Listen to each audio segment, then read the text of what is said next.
ठेवण्यात आला आहे। मंडळाच्या वतीनं अधिकृतरित्या प्रसिद्ध आणि छपाई केलेलं वेळापत्रकच ग्राह्य धरावं, अन्य संकेतस्थळांवरचं किंवा अन्य यंत्रणेनं छपाई केलेलं वेळापत्रक ग्राह्य धरू नये, असं आवाहन मंडळानं केलं आहे। परीक्षांच्या कालावधीत अनेकदा विद्यार्थी मानसिक दडपणाखाली असतात।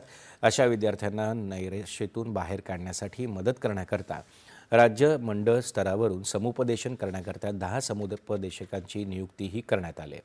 तसंच राज्य मंडळ आणि 9 विभागीय मंडळात नियंत्रण कक्ष कार्यरत करून हेल्पलाईन सुविधा उपलब्ध करून दिली आहे।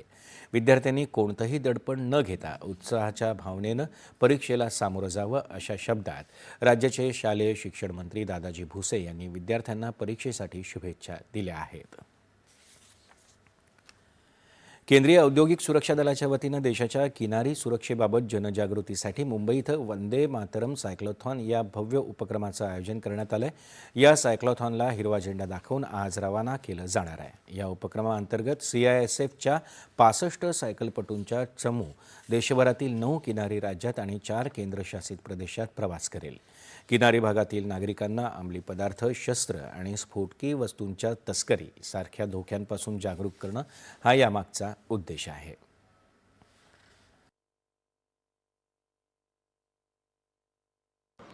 CISF सायक्लोथॉन याचं उद्दिष्ट आहे की जी कोस्टल सिक्युरिटी आहे त्याला आपण माहिती आहे की सगळ्यांना प्राधान्य आलेलं आहे की आमचा ह्यावेळेस कोस्टल सायक्लोथॉनचा थीमच आहे की सुरक्षित तट समृद्ध भारत।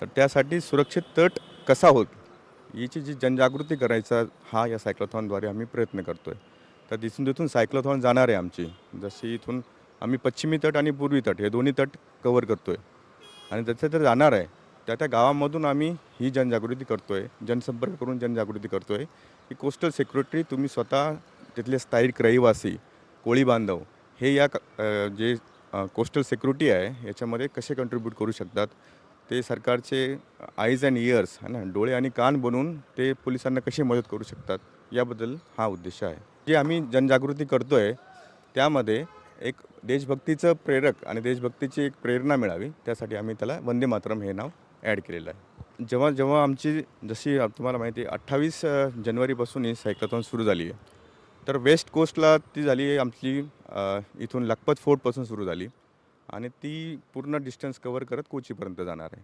त्याचप्रमाणे पूर्व तटेवर जे बखाली बीच आहे तिथून सुरू होऊन ती कोचीपर्यंत पोहोचणार आहे। तर टोटल असं 6550 किलोमीटर अंतर हे CISFच्या 2 टीम कव्हर करणार आहेत। कोस्टल एरिया कसा आपण अंमली पदार्थ किंवा हत्यार यांच्या तस्करीसाठी यूज